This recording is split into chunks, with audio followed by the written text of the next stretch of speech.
जो सुबह सुबह हुआ है भट्टी साहब मोहसिन बेग साहब वाला मामला, ये बड़ा ड्रामेटिक हुआ है। इसमें क्या आपकी वर्जन क्या है इसमें? बिस्मिल्लाहिर्रहमानिर्रहीम। काजी साहब, बड़ी बदकिस्मती है, ये वाकया तकलीफ दे है। 2-3 दिन पहले हमने कुछ मनाजर देखे इकरारुल हसन साहब के। हाँ, वो तो जुल्म की इंतहा था, उससे बड़ा जुल्म तो हो नहीं सकता। आज कहा जा रहा है कि कोई FIA ने मुकदमा दर्ज किया था सीनियर जर्नलिस्ट है मोहसिन बेग साहब जी। उसकी गिरफ्तारी के लिए जब पुलिस गई तो पुलिस के बकौल के उन्होंने पुलिस पर हमला कर दिया और उनका क्लेम है कि ये सफ़ेद यूनिफॉर्म और सफ़ेद कपड़ा जात में तो मैं डाकू समझा। मेरे ख्याल में ऐसा नहीं होना चाहिए था। हमारे सहाफ़ी के हाथ में कलम और ज़ुबान से इख्तलाफ राय की तो गुंजाइश है, लेकिन ये वाक़या नहीं होना चाहिए। अब मोहसिन बेग साहब से यकीनन बात हो नहीं सकी, ताहम जो वीडियो चल रही है उसमें इनके हाथ में पिस्टल भी है, उनके साहबजादे में भी है। अब ये बज़ाहिर तो मुझे याद है कि मोहसिन बेग जो इमरान खान साहब के बहुत चंद लोग करीब में उनमें से करीब लोगों में से बताए जाते हैं, बहुत ज़्यादा करीब, मैं बेइंतहा करीब की बात करूं। लेकिन समझने से बाहर है कि हाँ, सोशल मीडिया का कादी साहब और मलिक साहब हम कल भी गुजारिश कर रहे थे कि खुदा का वास्ता इस गंदे गटर को बंद करो। लेकिन भट्टी साहब, ये जो अभी हम स्क्रीन पे देख रहे हैं, जरा अगर आप काइंडली गौर करें थोड़ा सा, तो बच्चे के हाथ में भी पिस्तौल है गालिबन और वो फायरिंग कर रहे हैं। तो क्या ये इस शक शुबा में कर रहे हैं कि शायद डाकुओं ने पकड़ लिया है? और उसके बाद ये देखिए काजी साहब, उसमें वर्दी पहनी हुई है उसको, जिसको काजी साहब यही दुख है कि मेरा ख्याल है ये फायरिंग का वाकया नहीं हो। पुलिस वाले हमारे मुहाफिज हैं।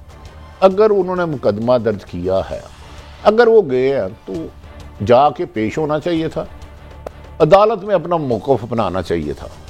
पुलिस के ऊपर फायर करना या हाथ उठाना कतन भी मुनासिब नहीं। लेकिन मुझे ऐसे लग रहा है कादी साहब के आने वाले दिनों में पाकिस्तान में सहाफ़त ना होने के बराबर रह जाएगी। ये कुछ मैसेज मुझे बहुत उल्टे सीधे समझ आ रहे हैं जो सुनवाई दे रही है। पहले की आप बात कर रहे हैं, इकरार वाली बात कर रहे हैं, जो इकरार हो रही है। कुछ दिन पहले एक सरकारी इदारा उसने बताया कि फलां बंदों के बारे में। लेकिन भट्टी साहब, ये मैं एक चीज दिखा रहा हूं आपको, ये वर्दी में लग रहा है जो पुलिस ऑफिशियल है। ये मलिक साहब से पूछे। हाँ, मलिक साहब, ये वर्दी में लगने पिस्टल नहीं होना चाहिए थी मोहसिन बेग साहब के। नहीं, वो जो भी है, आपकी बात पे तो मेरे ख्याल कोई दुनिया का बंदा नहीं इख्तलाफ कर सकता। अगर शहरी इस तरह अपना असले का इस्तेमाल करेगा तो रियासत की जरूरत क्या है? ये तो बड़ा फंडामेंटल क्वेश्चन है। मगर मैं समझता हूँ कि ये मुझे वो भट्टी साहब ने आपको आइडिया दे दिया। मुझे ये नहीं समझ आ रही कि कल का जो इशू था कि एक सरकारी इदारे ने एक सहाफ़ी को मारा है, 3.5 घंटे रखे, और पाकिस्तान की तारीख का सबसे बड़ा इशू ये था, हमारी जो सहाफ़त है वो आम आदमी की आवाज़ है। आवाज़ आज हमने उसकी निकालनी थी कि 12 रुपये आपने पेट्रोल महंगा कर दिया, हम पिस्तौल गन बंदूक इस चक्कर में चले गए। मुझे तो लग रहा है कि जो असल इशू है, जो मुझे थोड़ी बहुत समझ आई, आपने 30 साल जो बंदूक अवाम पर तनी हुई है। मेरी जो वॉइस है, मैं यहाँ ताहिर मलिक नहीं बैठा, ये आर हमीद भट्टी नहीं बैठा, हम आवाम के नुमाइंदे हैं। भट्टी साहब करेक्ट नहीं फाइम रहा हूँ, तो हमारी आवाज़ क्या है? हमने तो बात करनी है कि जिस गरीब आदमी ने अपने बच्चों का पेट भरना है, जिसने अपना घर चलाना है, जिसने बिजली का बिल देना है, जिसने मोटरसाइकिल चलानी है, जब 12 रुपये आप लीटर का इजाफा करेंगे तो पाकिस्तान में जो सैलाब नहीं, तूफान, जो सुनामी आएगा महंगाई का, उसके साथ कौन सी जो गन्ने गोलियां उसको चलेंगी, उसका कौन सा? बिल्कुल, हम उस पर भी भट्टी साहब हमारा एहतजाज बनता है, और हुकूमत के वो जो प्राइसेस हैं वो आम आदमी की जेब के करीब करीब रखनी चाहिए। ये हिस्टोरिक है, ये ज़हन में रखिए, आप दोनों को पता है। लेकिन बहरहाल मैं इस इशू पे पहले वाइंड अप आपसे ले लूं। ये पुलिस वाला मुझे वर्दी में लग रहा था। देखिए, यूनिफॉर्म पे हाथ उठाने का तो किसी को राइट ही नहीं, इसमें तो दो राय है ही कोई। हाँ, दो राय है ही कोई नहीं। मुकदमा क्या था? इसी हवाले से मुकदमा भी दर्ज हुआ है। मुकदमा टेररिस्ट एक्ट का हुआ, मुकदमा एक FIA का हुआ, जो इतलात आ रही हैं, खबरें आ रही हैं। देखिए, बदकिस्मती ये है, अगर वो कोर्ट ने, मैं थोड़ी सी बात इंटरजेक्ट करूं कि वो कोर्ट कह रही है कि जो पहले वाला जो था छापा, उसको कोर्ट ने गैर कानूनी करार दिया है शायद। मेरा है डिस्टेंस सेशन जज साहब ने कोई ऐसी मैं खबर पढ़ा था कि उन्होंने कहा छापा गैर कानूनी है। देखिए काजी साहब, इसमें बहुत सारी बातें करने वाली हैं। पहले तो मुकदमा, आज मैंने FIA के 2 एक्सपर्ट से पूछा है कि ये मुकदमा क्या बनता है कि नहीं बनता है, कि एक किताब को कोट किया गया। लेकिन जहां तक मलिक साहब ने बात की है, आज हम इस चीज पे, इशू पे बात कर रहे हैं जो मोहसिन बेग सीनियर जर्नलिस्ट नहीं होना चाहिए। जब कल 20 करोड़ आवाम को 12 रुपए की गोलियां मारी आपने एक एक करके, पेट्रोल की कीमत में इजाफा, उसको छोड़ के हम ये कर रहे हैं जो 20 करोड़ आवाम को छन्नी किया कल। पहले खबर आती है, कैसे सुने 7 या 8 रुपए की समरी भेजी गई है, लेकिन 12 रुपए हो गया। फिर खबर आती है कि वजीर आजम ने अवाम की मोहब्बत में उसे खत्म कर दिया, उसे नामंजूर कर दिया।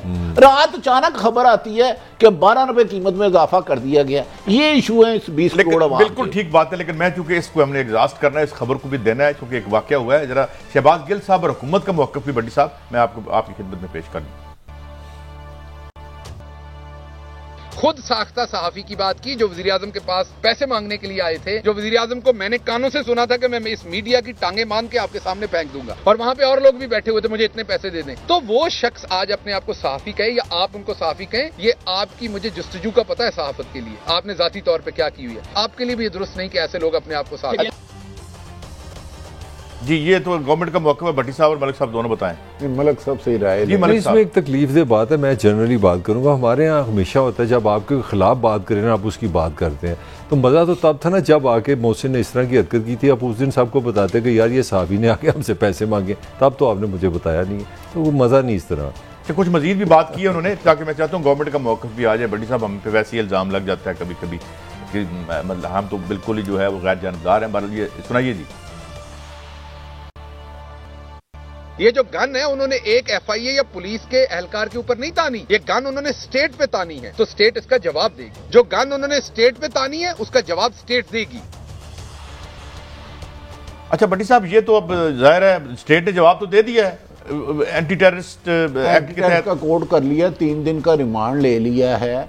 लेकिन काजी साहब, हम ना समझ में नहीं आता कि अब जर्नलिज्म की जाए या ना की जाए। कोई किसी को अख्तियार नहीं। सियासी जमातों ने भी अगर कोई मीडिया सेल बनाया है, पहले उन सब की इंक्वायरी होनी चाहिए कि ये किस मकसद के लिए बनाया है। कल मैंने मेरा मौक़िफ़ था कि खातून अव्वल के बारे में नामुनासिब अल्फाज निकाले गए। आज भी मैं कहता हूँ वज़ीर आज़म और सियासत से ताल्लुक भी नहीं है, सियासत से ताल्लुक भी नहीं है, उस पर 50 लोगों ने गालियां दे दी। तो भाई मेरी एक राय है कि चाहे वो वज़ीर आज़म की मिसिज हो या कोई भी हो, किसी माँ खातून खाना के बारे में ना मुनासिब लैंग्वेज नहीं, उस पर भी हमारे कुछ दोस्तों ने माँ बहन की गालियां। अच्छा भट्टी साहब, अगर हम कोई भी पोजीशन ले लें, ये ले लें तो इधर से गालियां, वो ले, और अगर गैर जानबदार रहे तो तब गालियां। वैसे हुकूमत को यह भी देखना चाहिए कि किस किस सियासी जमात ने सोशल मीडिया का सेल बनाया, वो क्या काम कर रहा है, उनके अकाउंट कहां से चल रहे हैं। मलिक साहब, नहीं, ये गंद को, इस गटर को बंद करना होगा।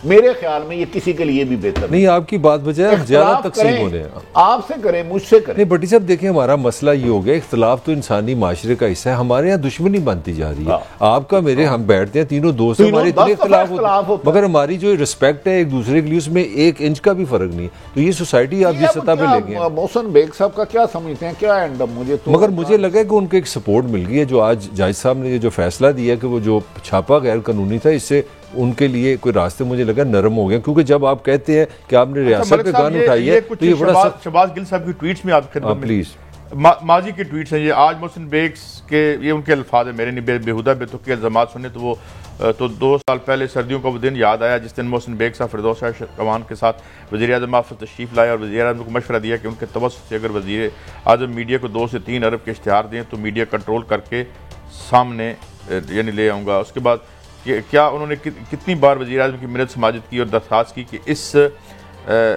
इस मनसूबे की मंजूरी दी जाए। क्या आपने वज़ीर आज़म को कई और लोगों से सिफारिश भी करवाई थी?